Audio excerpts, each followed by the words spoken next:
The Irish border is still the major stumbling block in reaching that Brexit deal. Our correspondent Shona Murray spoke to Ireland's Foreign Minister Simon Coveney and asked him how he thinks the negotiations are progressing. Well, let's go live to Shona now in Brussels. Good morning to you, Shona. What sort of tone did Coveney strike? Was he optimistic? So, unlike Donald Tusk, Simon Coveney was erring on the side of optimism. He made the point that he believes a deal can be done for several reasons.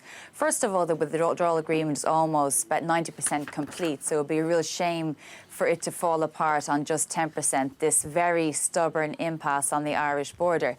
He also made the point that Theresa May and the British government have already committed to the backstop. They did so last December, they reiterated their commitment in March and again in June. And then also, and we heard it there from Vinny, the most important thing is that they will be really catastrophic for the UK economy, for the EU economy, in particular the Irish economy, and relations between the EU and the UK if the UK were to crash out without a deal. Now, I did ask the Foreign Minister if he thought one could be secured this week. He wasn't optimistic about that. He didn't believe that EU leaders on Wednesday by the summit would actually have any strong draft conclusions or an agreement by Wednesday. It would be more like November. Expect detailed proposals in front of leaders this week because clearly everybody realises that the negotiators need more time. I think we all would like to see this concluded as soon as possible because time is moving on and there's a ratification process both in the European Parliament and in Westminster that is going to take time as well. So, you know, there is pressure on now and I hope that we can find a way of getting this concluded in November. Well, that was the Irish Foreign Minister talking about the event of a deal or no deal. Shona, if the UK does crash out of Europe without a deal, what impact does that have on Ireland?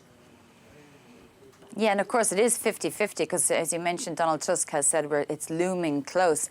Well, the impact on Ireland would be major, and most importantly and most grave would be impact on the Good Friday Agreement, which was the peace deal secured 20 years ago to end 3 decades of bloodshed on Northern Ireland. And that confirms that there should be no border separating Northern Ireland from the Irish state.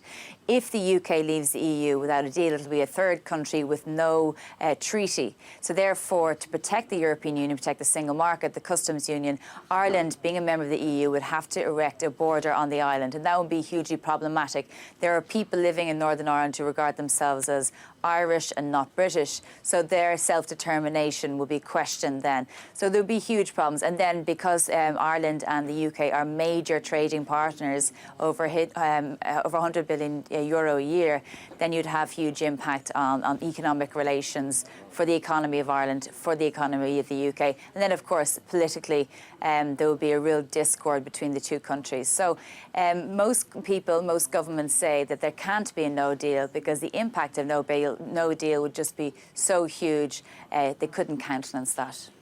Shona, thank you very much. Shona Murray in our Brussels bureau there.